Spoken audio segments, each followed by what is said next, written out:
மணப்பெண்ணின் பிரத்யேகமான திருமணம் விவாஹா தி சென்னை சில்க்ஸ்.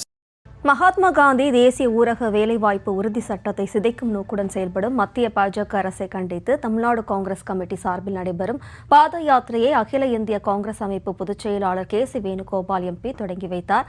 இதனைத் தொடர்ந்து மாநில தலைவர் செல்வ பெருந்தகை தலைமையில் ஏராளமான காங்கிரசார் பாத யாத்திரை மேற்கொண்டு வருகின்றனர். நேரலை காட்சியை பார்க்கலாம்.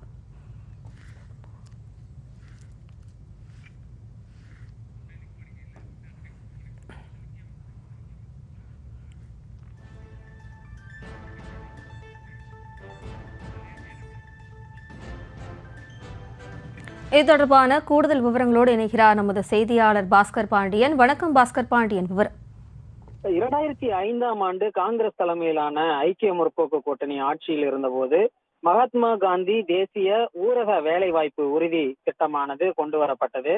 அந்த திட்டத்தில் தான் தற்பொழுது மத்திய அரசு பல்வேறு திருத்தங்களை மேற்கொண்டிருக்கிறது. குறிப்பாக அதனுடைய பெயரும் கூட மாற்றப்பட்டிருக்கிறது. மத்திய அரசு இந்த திட்டத்திற்கு விபிஜி ராம்ஜி என இந்த திட்டத்திற்கு பெயர் மாற்றம் செய்துள்ளதோடு அதற்கான நிதியையும் மாற்றியிருக்கிறது. குறிப்பாக ஏற்கனவே 100% நிதியை மத்திய அரசே ஏற்றிருந்த நிலையில் மாநில அரசிற்கு தற்பொழுது 60% நிதியை மட்டும்தான் வழங்கப்படும் என தெரிவிக்கப்பட்டிருந்த நிலையில் இதற்கு நாடு முழுவதும் காங்கிரஸ் கட்சி கடும் கண்டனத்தை தெரிவித்திருந்தது. அந்த வகையில் தமிழ்நாடு காங்கிரஸ் பல்வேறு கட்ட போராட்டங்களை முன்னெடுத்திருக்கிறது. ஏற்கனவே டிசம்பர் மாதம் இது தொடர்பாக மாவட்ட தலைநகரங்களில் ஆர்ப்பாட்டமானது நடைபெற்றிருந்த நிலையில் தற்பொழுது இந்த பாத யாத்திரையானது நடைபெற்றிருக்கிறது. இன்று காலை கூட புதுச்சேரியில் இது தொடர்பாக பாத யாத்திரை நடைபெற்றிருந்த நிலையில் தற்பொழுது தமிழ்நாட்டில் கட்சியினுடைய மாநில தலைவர் செல்வ பெருந்தகை தலைமையில் இந்த பேரணியானது நடைபெற்று வருகிறது.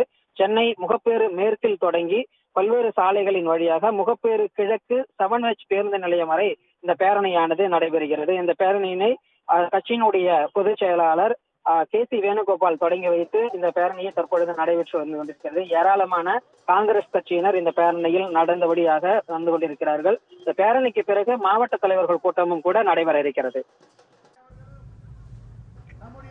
விவரங்களுக்கு நன்றி பாஸ்கர் பாண்டியன். மணப்பெண்ணின் பிரத்யேகமான திருமணம் விவாஹா தி சென்னை சில்க்ஸ்.